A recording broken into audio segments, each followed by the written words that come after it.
What's going on, guys? Hope this video finds you well. So I somewhat recently finished playing through Fire Emblem Genealogy of the Holy War for the first time, and kind of wanted to talk about my thoughts on the game, both from a positive and negative side, as you can see by the title being my love-hate relationship with FE4. Though I do think hate is kind of a strong word, but you at least know what I mean when I say that. I'm going to try to keep this video spoiler-free as possible. I'll talk about story stuff, but I'm going to try to talk pretty vaguely so that those who are familiar will know what I'm talking about, and those who aren't so much maybe will be intrigued enough to potentially check this game out. I am trying to hit 1,000 subscribers by the end of the year, so I would really appreciate it if you are not subscribed, if you would do so. I don't talk about Fire Emblem super often on the channel, but when I do, I try to put a lot of thought into it, and there's also a number of other series that I somewhat regularly talk about that I think are kind of complementary to Fire Emblem in certain ways. But with that said, my experience with Genealogy did not start with this most recent full playthrough. A few years ago, I attempted to play it and actually fell off very early because I think this game kind of has a steep learning curve as far as some of its systems. Now, what did stand out to me with Genealogy is a lot of the systems clearly heavily inspired aspects to a lot of the more modern fan favorite games, like Awakening and Three Houses. This game is incredibly impressive for a Super Nintendo, or I guess technically Super Famicom title, since it never made its way to the West. And while there are other Super Nintendo games that are impressive, this game just feels like maybe the most impressive Super Nintendo game I've played, at least as far as like the scope and the scale and the depth of the systems and all that. And that's not to say that those kinds of things aren't present in other Super Nintendo games, but not quite in a way that is so, I guess, synergistic is a good way to put it. The scope not only of the story, but obviously the maps are huge. The way that you can kind of layer all the different maps across the actual world map of the continent, and it more or less fits together that way, creates for a very, I guess you could say, believable setting, even though it is graphically limited in some ways. Pixel art in general holds up incredibly well to this day, so like, it's not visually unimpressive, it's just that despite the limitations of the presentation on the Super Nintendo, it's able to kind of convey this grandness. And then of course a lot of the back-end stuff when it comes to the different gameplay systems is also impressive, that this all was able to fit onto a Super Nintendo cartridge. And with all that said, I think that this game is worth at least checking out to a degree. My first playthrough did fall off very early on because I didn't quite understand how to like deploy units on the second map when you actually have to deploy for the first time. I didn't really get how that worked. But then this most recent time, I obviously played it all the way through, but even prior to that, I actually had somewhat of a false start on this playthrough where I played through the first few chapters actually, and then decided to completely reset as I started looking into how this game works in certain ways, which doesn't make it particularly intuitive, which I think could definitely turn a lot of players off, but I find this game still to be more approachable than the previous three Fire Emblems, just from like a few quality of life points. Like when you see enemy ranges, it shows the attack range as well, which I don't think was in FE3, which I've only played a little bit of. And then, yeah, the weapon forecast is still, you still have to do some math, but I want to say that in FE3, it only shows you the opponent's forecast and not yours, and so you have to manually check that beforehand, or just know your character stats, I think. Whereas at least in FE4, it shows you your attack and defense, and you just got to do a little bit of basic arithmetic to calculate it. Although some units are so powerful that a lot of points I was just kind of blindly speeding my way through a lot of battles, as it were. And you're gonna see in the footage that I very liberally made use of this speed up function on SNES 9X. This, I guess, brings me to my first negative point, is that this game is so incredibly slow. Even if you turn battle animations off, the grandness of the maps leads to a grandness in the volume of units you're going up against. While there were certain points where I had to strategize a little bit more, a lot of this game's gameplay does kind of boil down to putting a Juggernaut unit at a choke point and just kind of letting them naturally deal with everything coming at them. Sometimes enemies will try to ignore your extremely powerful unit, even if it is at a choke point. I think the AI kind of knows that it's going to lose those encounters. I'm not exactly sure what triggers them to aggro, because sometimes this would happen and sometimes it wouldn't, even when I was using the same unit for that strategy. If you could call it a strategy, I guess technically it is, and it does present, I guess, somewhat of a more realistic, quote-unquote, portrayal of medieval warfare, where you have these big blockades of enemies in formations and whatnot. I don't think that that makes for the most compelling game as far as the gameplay is concerned, for the most part. Something that I kind of lament with this game, and even something that I lamented about Awakening Lunatic, for instance, is the generally regarded best strat to be, in FE4's case, soloing all all of Gen 1 basically with Sigurd, and then in Awakening Lunatic's case, basically soloing with Robin. Yeah, okay, just because a strat is considered technically the best from an efficiency standpoint doesn't mean you have to use it and blah, blah, blah, blah, blah. But I feel like FE4 and Awakening Lunatic are balanced in a way where you're almost doing yourself a disservice if you don't leverage those tactics. And that I think that the games would have been better off being balanced in a way that doesn't so heavily benefit you from playing that way. And of course, the more you know of FE4, I'm sure that there's plenty of other strats people use and whatever, but the reason why I had that false start was because I was very reluctant to rely on Sigurd as much as I would recommend you do, especially on a first play. Upon restarting, I basically did prioritize giving EXP to Sigurd, and by the end, more or less soloing entire armies with him. And is there an element to this that is kind of fun in some ways? I guess. It does turn most of the game towards more of the mindless side, which I'm not the biggest fan of. But because that strategy is like so effective, I feel like now it's going to be hard for me to kick that if I were to go back to FE4. Because a lot of the other units just aren't very good. Even units that are really good in combat tend to be hindered by not being mounted, which brings me to another gripe point. Because the maps are so huge, your mounted units have a huge advantage in that they can just traverse more land in a quicker period of time than your on-foot units. And there were a handful of non-mounted units that I did insist on using because of how good they were in combat, like Aira and Bridget and their kids in the second generation, and obviously like Shannon in Gen 2 as well. Basically anyone who had a holy weapon in my playthrough, which wasn't everyone, but I got at least a few of the really good ones. And so I insisted on using those, but there are so many units, unmounted or otherwise, because there are a number of mounted units that are even pretty dog shit in my experience, aside from maybe what they can pass down from Gen 1 to Gen 2 skill-wise. Alec and Noish were decent for chipping enemies early on, and then they fall off so hard. I could invest some of that EXP that I'm giving to Sigurd into these guys to maybe try to make them good enough to do something substantial towards the late game of Gen 1, but what's the point when Sigurd is just going to steamroll over everything anyway? I don't think this game is balanced particularly well. And then you add to that the mobility. Understandably, there's no rescue dropping. I don't think that was introduced until FE6, although I know FE5, which I haven't played yet, has a capture mechanic, which is maybe the basis for rescue dropping in some sense, if I had to guess. It's just extremely tedious moving all of your best units, combat-wise that is, across these massive maps, backtracking when necessary. And you're not going to know this on a first play, right? On a second play, you know that you can leave certain units at certain places or prioritize this or that or like whatever. On a first play, you're not going to know that though. So I think that this is fair criticism from that standpoint. Although as someone who does enjoy replaying games every so often, I do know that game knowledge from playthrough to playthrough can play a big role in further enjoyment. I always point to the first Metroid Prime as being a key example of this, where there's a lot of backtracking in that game, and there's a lot of it that can be avoided, but you might not necessarily know that on the first play. And it's really just learning where everything is on those subsequent playthroughs that allows you to cut a lot of that unnecessary backtracking and makes the game more enjoyable the more you play it. And so I could see FE4 definitely being in that kind of same camp, although FE4 is definitely a lot longer of a game than Metroid Prime. It just creates for what feels like a very draining and tedious experience a lot of the time from a gameplay front, because like I was saying, you're moving these units back and forth very slowly in a lot of cases, and yeah, you can use the roads to get a movement bonus, but the mounted units outpace your foot units by so much that I almost feel like it'd be nice if the mounted units maybe didn't get a bonus, or at least as much of a bonus on the roads, and the on-foot units maybe gained enough of a bonus to keep up with the mounted units, or something to that effect. Or just having rescue dropping in general, I think would help speed things up in a way that I don't think would break the game by any means. And so there's just a huge power discrepancy. But in my experience, you do want to use some of your foot units because they are valuable in combat and actually can make for pretty decent fodder for like distracting enemies when maybe you left the castle unguarded by mistake or something and you need to stall for time to get someone back there, or maybe you're slightly more outnumbered than you can afford to be at that moment, and so you need to throw someone into the line of fire. It feels shitty, especially if you're more familiar with playing the modern Fire Emblem games, which I feel like more heavily incentivize keeping all of your units. But a lot of these units in FE4 are so bad. I feel like they're more valuable just being used as meat shields in a sense to allow for your stronger units to actually go and complete the objective. And there were a number of times where I was able to get Sigurd or Seliph to seize a castle before I had cleared all the enemies, and then it'll wipe out the rest of that army automatically. They'll concede, as it were. And in a sense, the more I embrace the unbalanced nature of the game, the more enjoyable I found it to be. Like basically soloing with Sigurd, having Aira talk to Lex to get the Brave Sword, though I didn't leverage all the systems fully, which brings me to, I guess, what you would call the the lover system. Those who have played Awakening or Fates will be somewhat familiar with this because this is where it really originated. FE4's story is split up into 2 generations, and similar to the GBA games and how they handle supports, the more you have units stand next to each other and probably take actions next to each other, I don't know the exact details, look it up if you're curious, the more it'll increase this hidden love meter or whatever, which eventually will lead to in your character's bios showing who their lover is, which then determines who their child is going to be and what they will inherit and all that kind of stuff. It's very impressive that a system like this was present in a Super Nintendo game, but I think it hides too much from the player. And I don't just mean explaining it, because yeah, games back in the day did come with instruction manuals that you were actually intended to read. Gradually over time, they became less mandatory to read, and then eventually instruction manuals are basically altogether gone. Somewhat regrettably, because it kind of forces there to be more overt tutorialization in games that can drag a replay experience. But I more so mean like being able to somehow see your progress. Yeah, there's technically a character who can tell compatibility and stuff. I've never found any of that valuable in the games that is relevant. I would basically just stall turns at the end of each map with the characters I wanted to pair up next to each other. It caps out at turn 50, I want to say, from what I researched. And so once you hit turn 50, they stop earning lover points or whatever you want to call them. I think a more traditional support system would work wonders for streamlining this and kind of showing you some sense of progress, not just mechanically, but also narratively, in that this game is somewhat limited on characterization, and you really have to know these specific interactions to get these character tidbits from certain characters, because as I've talked about several times, a lot of the characters are disposable in honestly a lot of Fire Emblem games. When it comes to the child characters, similar to Awakening and Fates, there are particular units that have certain children, no matter who they're paired with. But I want to say that they're all tied to the mother. One thing that bothers me is that there's not really a strong indication of who is whose kid. I do think introducing something like in Awakening and Fates, how the hair color changes based on the other parent, so that there is more of a strong distinguishing factor, instead of these characters just having set hair colors and whatnot, which makes it kind of confusing when I was trying to determine who was related to who. And yeah, obviously hair color, realistically speaking, is just one factor as far as relatability, but for a video game that has a system like this, I think it just kind of makes sense. And then also the fact that these characters' classes are set, and so I'm not going to come up with a specific example because I don't know the system that intricately, but you could end up giving a child unit holy blood for a particular weapon that they can't even wield, which is weird and seems like kind of an oversight in some sense, and kind of hints at certain canonical pairings. Like I want to say Lester has blue hair, and so that clearly indicates that is intended to be Lex's kid. But if you didn't pair Lex with Adine, then it's just weird. That's kind of where the limitations show themselves more clearly. And then also, if you don't pair the characters that have children for Gen 2, you end up getting these substitute characters, which I don't think I got any of the subs. I want to say I paired everyone who had child characters attached to them, just looking at the list here. And so I don't know, I find that to be a little bit off-putting because I feel like something like this weakens the character writing even more than it normally would for an early Fire Emblem title, because they're having to write, no matter how shallow it may be, and maybe it's not shallow in fact, but they're having to write characterization for these sub-characters that you may or may not even get. Although realistically speaking, if you knew nothing about the game, you probably would end up getting the subs instead of the, what I would deem to be like canonical child characters. I am torn on if they should keep the subs for a remake, or like how that would exactly work. I just find it odd. In FE4, there's no going back once you hit Gen 2. It's not like in Awakening and Fates where you could pair these characters up and have the child characters spawn in pretty much whenever. And you could even hold off on doing their paralogs to get them until you really need them, although they tend to be the best units in the game, so I don't know why you'd hold off. But in FE4, it's like, well, if you didn't pair up anyone in FE4 and there were no subs, then you just don't have any units for Gen 2. It would have to be rewritten in a way where, kind of similar to if you don't pair Chrom with anyone in Awakening, I want to say he ends up with a random woman, so that way Lucina can exist. So that's definitely an option where it's just like, maybe you didn't pair Aira with anyone in your army, but she hooked up with one of the townsfolk or something. Like, I don't fucking know, dude. The details aren't really that integral. On the one hand, I think it's interesting to have the sub-characters be their own characters and kind of have that be another option, but I feel like from a maximizing enjoyment standpoint, I think pairing the characters up to pass on their skills and the Holy Blood is like part of the character building and depth. It seems like you're kind of missing a big component to the game if you do end up with just the sub-characters, in my opinion, but that's coming from someone who didn't get any of the subs, so I don't know for sure. I guess I can speak on skills briefly too, where in FE4, each character has a particular set of skills, one of which becomes standard across all all units, assuming you're fast enough, in following games being Pursuit, which allows you to double the enemy. Now, Pursuit is, I want to say, a guaranteed double, even if you don't outspeed. There's some others that have certain stipulations, but generally, yeah, the introduction of skills is a positive thing. Do I think they were integrated particularly well? I mean, given the way the game's structured and paced and all that, like, I guess it works fine. Because you would think not all of your units being able to double in the right circumstances would be a detriment, but most of the units that you want to double and want to be using in general gain access to Pursuit one way or the other, having it by default or inheriting it from one of their parents. It just never really proved to be much of an issue in the context of FE4 specifically.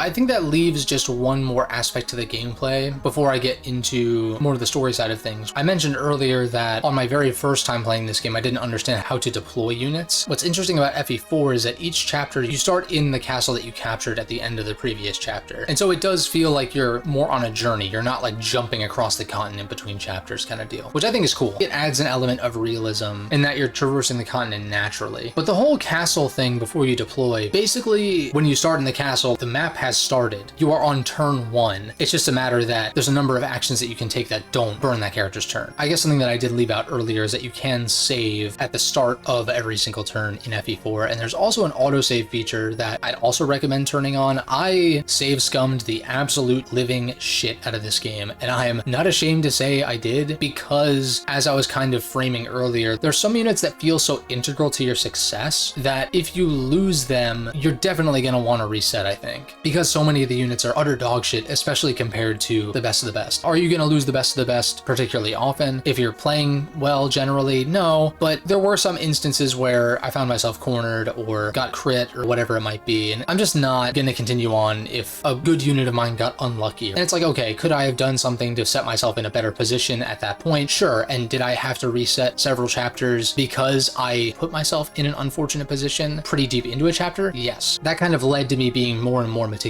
with my saving as I went forward in the game, because you don't always want to autosave. You might want to play out a few turns and see how things go and have that fallback just in case you need to go back to a point where you definitively are in a fine position. Because more often than not, I was autosaving every turn, but then I was manually saving every few turns. And it's something that I wish I was a little more diligent about early on, because I wouldn't have had to reset and go back so many turns on occasion because of my negligence to save more regularly. But I think the more you play, the more you'll kind of find that balance of how often you do really want to save based on your play style. But yeah, the way that like the shops and the weapons work is not exactly intuitive, again, where units can only pass gold to each other if they're lovers, which I think is an interesting idea. I feel like they should also be able to trade items, which I don't think is a thing. As far as I saw, you still have to sell it to the pawnbroker and have another unit buy it. I don't think that the concepts when it comes to the economy of FE4 are bad. They're just a little bit clunky and a little tedious. Couldn't you just have another unit be able to buy a weapon or an item from another unit, even if it's at a premium, if they're not partners or like whatever it might be? I think there's more interesting ways that you could have a system similar to the way it works in FE4. And then, as I mentioned with the save scumming, absolutely make use of the arena. Don't be afraid to save scum, in my opinion. If a unit gets wiped, units don't die from the arena, but they'll get set to 1 HP following that, which just because the map has already started, you're gonna have to take your turns to like heal them back up. Is there anything else I want to touch on as far as gameplay? Be careful about leaving your castle unmanned. The castles that you conquer throughout the map, you can afford to let get destroyed. It's fine. You can still use those to repair your weapons and stuff like that, but it's not going to game over you. But if you lose your starting castle for that map, then it is game over. There are some maps where you are going to want to leave someone fairly strong behind a guard, so that way you're not panicking trying to either seize the next castle to eliminate those enemies or get someone back to your home base to do that. And then I also got to call out the fact that there's a map where you need to take your thief to unlock a bridge. I was way past even considering deploying this unit, and then I seemingly got stuck because there was no bridge and I couldn't figure out like what the deal was with opening the bridge or whatever. And it turns out, yeah, you need to fucking lug this thief with like barely any movement all the way up to where your units are to unlock this bridge. Maybe there's a hint somewhere or like whatever, but it's just tedious design decisions like that. I appreciate that the maps are so big from that realism perspective, quote unquote, but I do think that the gameplay does suffer in certain ways is because of that, but not to a point where I think it couldn't be remedied in other ways, as I mentioned with rescue dropping, or being able to pawn items between units regardless of pairings, even if it is more expensive. There's a lot of ways that I think you could keep the spirit of the systems in Genealogy while also refining them to a point that is actually enjoyable and not just tolerated for the sake of the story, which I'll get into now after however fucking long that was. Genealogy's story is, at its core, definitely one of the best I've experienced in the series. It's just a matter of it not being presented in the most compelling way, but even despite that, there were a number of moments in Genealogy's story where I found myself getting goosebumps, primarily because there are a number of aspects to Genealogy's story that are shocking and emotional in some ways. If I had to present the story in a spoiler-free fashion, for those who maybe aren't familiar or need a little bit of a hook, Sigurd in the first generation is basically someone who is handling business that he has no right handling. There are puppet masters behind the scenes that do seem to be manipulating certain facets of the goings on to the extent of which is unknown at first. And you find this out in the second chapter, that there is this kind of shadowy organization slithering through the dark, as it were. I think that this game being presented with modern technology could be spectacular. For that reason, I'm really looking forward to the remake. I guess I'll say that a lot of the darker elements that people would maybe think wouldn't fly today, at least for getting a T rating, are way more implied than they are outright stated or shown. Yeah, there's a number of twists and revelations that do hit hard, but it's not like they're showing those aspects per se directly in the first place. Now, I think a lot of people would, in a perfect world, want to see some of the darker aspects of war shown a little bit more explicitly if they were to present it in a modern context. At the same time, I think that showing restraint in the way that it's presented can still be impactful, as long as the implication behind what is happening is still present. One other thing I'll say about the game's story that I really appreciated that shouldn't spoil anything, a lot of people think that Sigurd is like stupid or gullible when it comes to this almost proxy war he ends up fighting, which is kind of part of this grand plan of this shadowy organization, as it were. I see it a little differently in that Sigurd is just driven way more by his emotions than someone like Marth. I've always kind of viewed Marth as being a little bit more calculating and logical, and while I haven't played FE3 in full, that's part of what makes what I've seen of FE3's narrative so interesting, is that Marth is more on the logical side than the emotional side, even if he is a caring person, to the point where when General Lang is like pressuring his authority over Marth onto him and threatening him in that, if you defy me, then you're basically declaring war and all this kind of stuff, you know, just squash the rebellion and don't ask questions. It challenges Marth's morality in that way, where like he is that more logical sided, I should do what my duty is kind of thing. But as far as I understand, the more the story progresses, the more he kind of pushes back and the more he realizes that things aren't as black and white. Whereas in FE1, or I guess Shadow Dragon in the case of what I played, it is very much just like kind of a hero's journey of stop the bad guy because the bad guy took over, and so you're freeing them from oppression and it's all good because you're the good guy and they're the bad guys. But then FE3 kind of puts this moral dilemma in front of Marth as a more logical character, whereas Sigurd is more emotional. Like he literally falls in love with Dierdre pretty much instantly. And you know, given the time period, sure, I could see running into a woman that is more beautiful than anything you've ever seen in that context, because you've only seen like 5 women in your life. Lifespans were also a lot shorter back in the time period this game is based on. Also understandable that you would want to kind of pair up with someone at basically your first chance to. Even in a remake context where they could flesh a lot of these story beats out a little bit more, which I think they should, because I do think that certain things do happen a little too fast, I still think that Sigurd is intended to be that more emotional kind of character. Not particularly hot-headed in that way, but easily swayed by his emotions, I guess. I think that's what makes him more easily manipulatable by the Shadow Organization that I keep talking about. And I don't think that makes him stupid, I just think it makes him human. And then when Gen 2 hits, the story does have a lot of awesome revelations. That's where most of the goosebump moments happened. But what was actually happening was a little bit more of a traditional, let's fight back against the oppressors kind of thing. But I think that that can be equally as effective, especially considering a lot of the darker elements of the story and the way that the first generation of the story plays out. And I guess lastly, I'll say that if anything, when it comes to the remake, getting to hear the music fully orchestrated and getting to hear the interstitial story bits narrated is going to be awesome. Something I probably should have mentioned mentioned earlier, is that the world building in this game is some of the strongest in the series. I think it's tough to present to the viewer or player a brand new world with a whole totally different political power structure than our own, with all these different terminologies and locations, and present that all to the player both thoroughly enough to where the player can feel like they have a grasp on it, but also in a way that isn't overwhelming. I think that's a difficult task, and more difficult than a lot of people I think would like to admit, because just think about how often a complex world like that is able to be presented in a way that is thorough without being overwhelming. It's pretty few and far between compared to the amount of shows and movies and games that either are overwhelming or not believable in some sense, or they don't give you enough world building aspects to chew on for you to kind of buy into it. And I feel like Genealogy, for being so early in the series, is very impressive from that front. I'd have to, read through some of this stuff again and probably play the game at least once more to like really understand it, but I feel like I understood a lot of the more political aspects of Genealogy versus a lot of other Fire Emblem games that try to do the same thing. I think Tellius and Fodlan are the other continents that did an excellent job at world building, although a lot of NPCs being basically palette swaps of one another didn't necessarily help when it came to establishing some of that stuff, but for the most part, it was really well done.